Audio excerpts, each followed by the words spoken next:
And it has been kind of a weird offseason for the Chiefs. Multiple off-field issues, whether it's legal issues, whether it's controversies, distractions that result in everyone on the team having to address the situation in one form or another. And one of the things Chris has pointed out, it feels like this year the Chiefs took more of a self-congratulatory victory lap than they have in the past.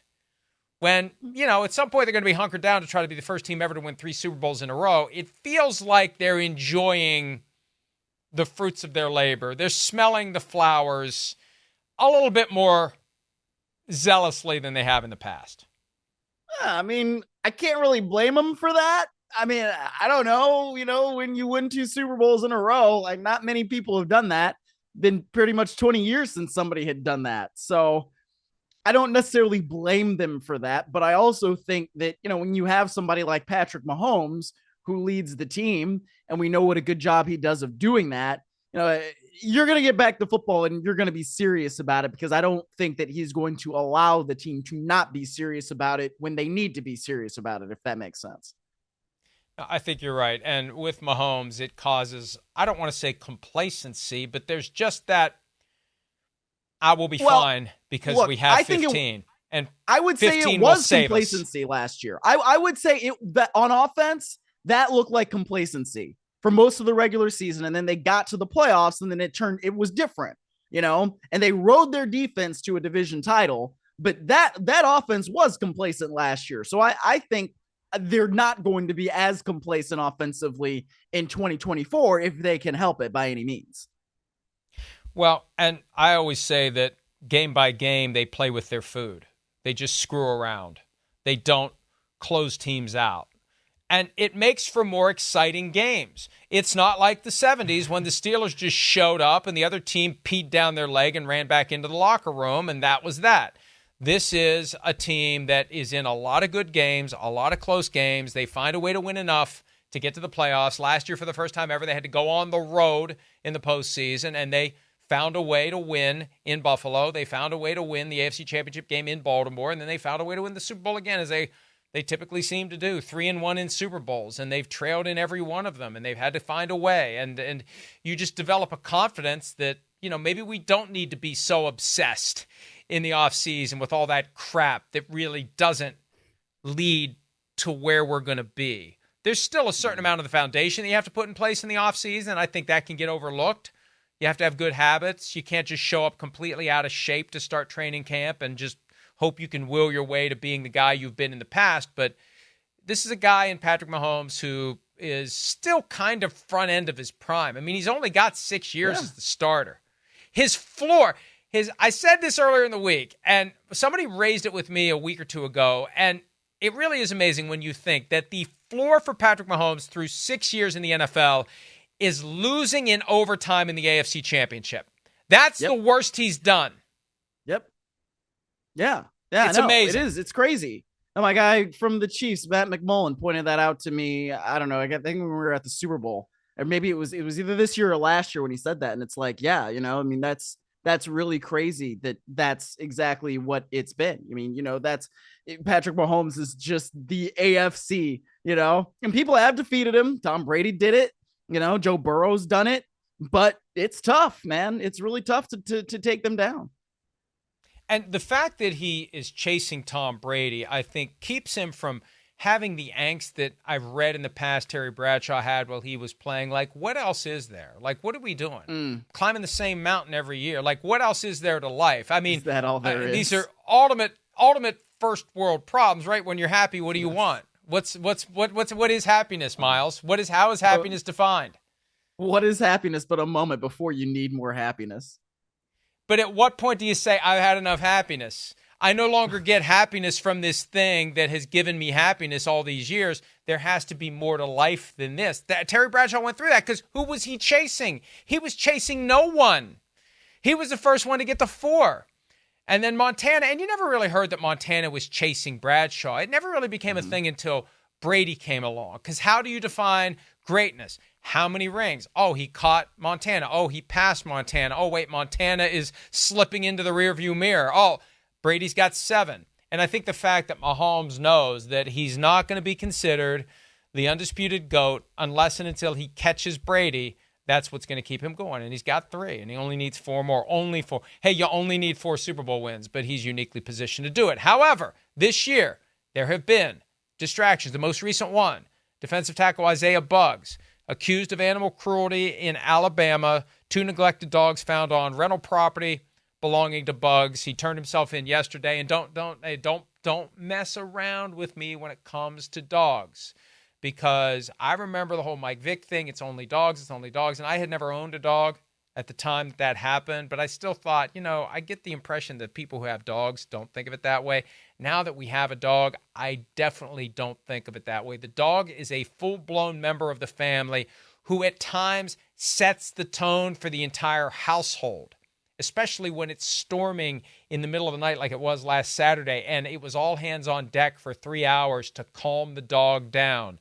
The dog becomes the center of the universe for a lot of families. So you mess around with dogs and you are on my shit list. So, and I know these are just allegations, but it's not, I don't want to hear people say, oh, it's just dogs. It's no big deal. So that's the latest distraction for the Chiefs. They've had the Rashee Rice multiple incidents, the street racing where he was going at a high rate of speed, weaving in and out of traffic, caused a 6-car pileup. He's facing 8 felony charges from that, not 34, good news, but still 8, and could be more, not 34, but still could be more because he's yet to be charged for leaving the scene of an accident involving injuries. Then you had the assault allegation that the alleged victim now wants to be dropped, but still, that was a distraction.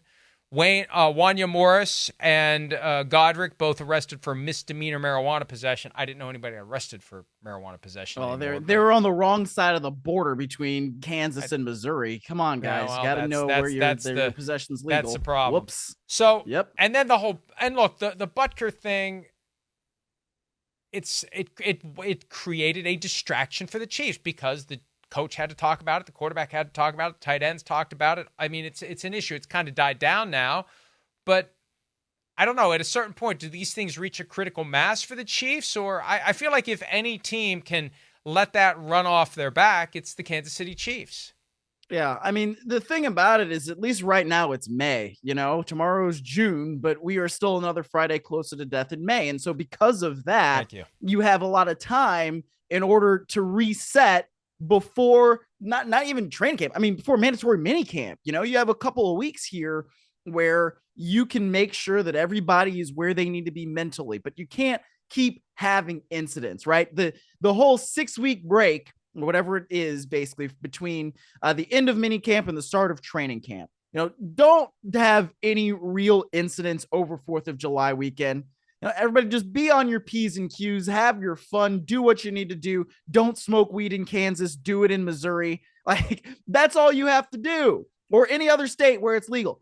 Like, then we can all come together and we can start training camp on the right foot. Like, that's where they need to be at this point. All this other stuff, we can deal with it. Whatever ends up happening with Rice, we can deal with it. But at this point, just let's let go of everything that's happened in the offseason. Let's focus up. Let's center ourselves. Let's get through the rest of the offseason program, have a nice vacation, and come back ready to go. No more distractions. I remember somebody reported not that long ago that Rashee Rice is expected to be suspended, whatever it was. Can you look, folks? Let's take a look at this. He's facing 8 felony counts. He's either going to be on the commissioner exempt list if the charges are still pending by the time the season starts, or he will have pleaded guilty and the league will have suspended him for violation of the personal conduct policy before week 1. Rashee Rice, I will be stunned if he's playing when the Ravens visit the Chiefs to start the season on September 5. Now, I don't know how many games he's going to get under the personal conduct policy, but if he has not resolved and taken full and complete responsibility, as he should, it's all on camera. We've played the video at least 15 times on this show. He's busted. This is just a question of working out the best possible deal. Make it 16. This is just a question of what the punishment will be, what he will plead guilty to.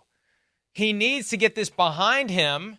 If it's not behind him when week 1 rolls around, he'll be on paid leave at very best. They will not let him play because they don't want Mike Tirico and Chris Collinsworth talking during the game about the charges that are pending against Rashee Rice, because they would have to talk about them. There's Rashee Rice, second-year player out of SMU, and he's playing despite the fact that he faces 8, not 34, but 8 felony counts. Yada, yada, yada.